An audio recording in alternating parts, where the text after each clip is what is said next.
Hello বন্ধুরা, আশা করি তোমরা সবাই ভালো আছো। আমিও ভালো আছি। তো চিকেনের পিসগুলো দেখে আশা করি তোমরা আন্দাজ করতে পারছো কি বানাবো। শেয়ার করব চিলি চিকেন। তো চিলি চিকেন কম বেশি প্রায় সকলেই বানাতে জানো, তবে বলবো এই রেসিপি ফলো করে একবার বানানো, পুরো রেসিপিটা দেখার পর একদম বড় বড় রেস্টুরেন্টের থেকে কিংবা অনুষ্ঠান বাড়ির থেকেও আরও অনেক বেশি সুন্দর স্বাদের চিলি চিকেন তোমরা এই রেসিপি দেখে বানিয়ে নিতে পারো। তো অবশ্যই রেসিপিটা শুরু থেকে শেষ অবধি দেখতে থাকো। দেখো, চিলি চিকেন বানানোর জন্য এখানে আমি একটু মাঝারি সাইজের চিকেনের পিসগুলো নিয়েছি। বেশিরভাগ হচ্ছে ব্রেস্ট পিস, তবে কিছুটা লেগ পিসও আছে। তো সুন্দর করে কেটে প্রথমে চিকেনগুলোর মধ্যে মিশিয়ে দিয়েছি 1 চিপি মতন ভিনিগার। তারপর দিয়ে দিয়েছি স্বাদ মতন লবণ, 1 থেকে 1.5 চা চামচ মতন আদা রসুন কাঁচা লঙ্কার একসঙ্গে পেস্ট, 1 চামচ মতন লঙ্কার গুঁড়ো, একটা ডিম, আর দিয়ে দিয়েছি প্রয়োজন মতন কর্নফ্লাওয়ার। এমন পরিমাণে কর্নফ্লাওয়ার দেবো যাতে আর এক্সট্রা করে কোনো জল মেশাতে না হয়। এই ডিমের যে জল জলে ভাবটা থাকে তার মধ্যেই কর্নফ্লাওয়ারটা ভালো করে চিকেনের সাথে মেখে নেওয়া যায়। তো তোমরা দেখতেই পেলে আমি একদমই 1 ফোঁটাও জল ব্যবহার করিনি। তো এখানে চাইলে তোমরা কিছুটা হলুদের গুঁড়োও দিতে পারো কালারের জন্য, তবে তোমরা রেসিপিটা দেখতে থাকো। হলুদের গুঁড়ো বা কাশ্মীরি লঙ্কার গুঁড়ো কিছুই দিইনি, তাতেই চিলি চিকেনের কালারটা কতটা সুন্দর আসবে। তো ভালো করে মেখে নিয়ে 0.5 ঘন্টা মতন রেখে নেওয়ার পর কড়াইতে তেল গরম করে, তেল গরম হলে চিকেনের পিসগুলো দিয়ে আমি ভেজে নেব। একদমই হাই ফ্লেমে চিকেনগুলোকে ভাজবো না, গ্যাসের ফ্লেমটা মিডিয়াম করে রেখেই চিকেনের পিসগুলো দিয়ে আমি ভেজে নেব। এতে চিকেনগুলো অনেকটা সুন্দরভাবে সুসেদ্ধ হবে ভেতর থেকে, আর খেতেও বেশ মুচমুচে হবে। এই চিলি চিকেন বানানোর ক্ষেত্রে এই পকোড়া ভাজার কাজটাই একটু সময় সাপেক্ষ, তা না হলে চিলি চিকেন বানাতে আর একদমই সময় বেশি লাগে না। একটু সময় নিয়ে পকোড়াগুলোকে ভেজে নিতে হবে। যেহেতু আমি একটু বেশি পরিমাণে তেল নিয়েছি, তাই 3 থেকে 4 বার পকোড়াগুলোকে আমি ভেজে নিলেই আমার সবগুলো পকোড়া ভাজা হয়ে যাবে।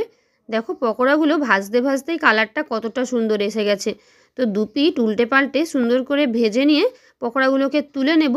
আর এভাবে বানানো পকোড়াগুলো কিন্তু চিলি চিকেনে ব্যবহার করার আগে তোমরা চিকেন পকোড়া হিসেবেও টমেটো কেচাপ বা সামান্য স্যালাড দিয়েও খেতে পারো, খেতে অপূর্ব লাগে। এবার পকোড়াগুলোকে তুলে নিয়ে একইভাবে বাদবাকি পকোড়াগুলোও আমি বানিয়ে নেব।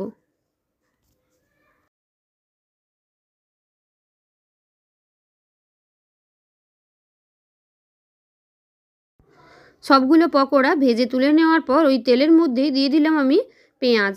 পেঁয়াজ একটা করে পেঁয়াজকে আমি 8 টুকরো করে কেটে রেখেছি। বড় হলে আর একটু বেশি টুকরো করে কেটে রাখা পেঁয়াজগুলো দিয়ে দিলাম। পেঁয়াজগুলো হালকা ভেজে নিয়ে এর মধ্যে দিয়ে দিলাম প্রথমে বড় টুকরো করে কেটে নেওয়া ক্যাপসিকাম। তোমরা দেখতেই পাচ্ছ ক্যাপসিকাম পেঁয়াজ টমেটোর সাইজ মোটামুটি একই করে কাটা।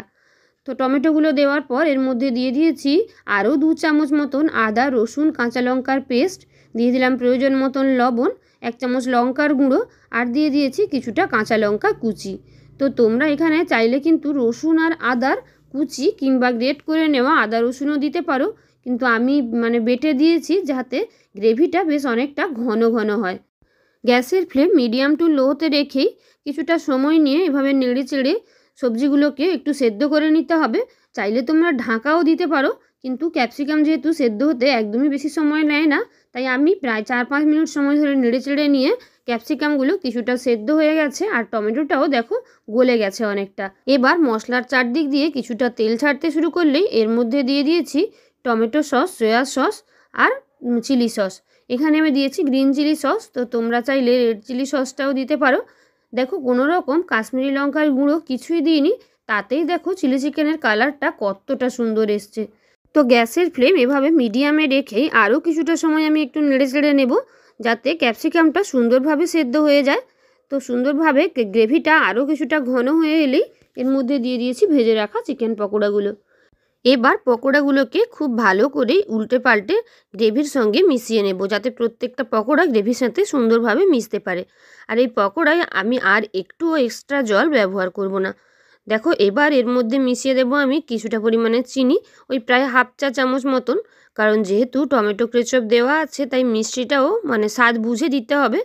এবার সবশেষে দিয়ে দিলাম ধনেপাতা কুচি। তোমরা চাইলে এখানে কিছুটা কাঁচা লঙ্কা কুচিও দিতে পারো, কিংবা স্প্রিং অনিয়নও দিতে পারো গার্নিশিংয়ের জন্য।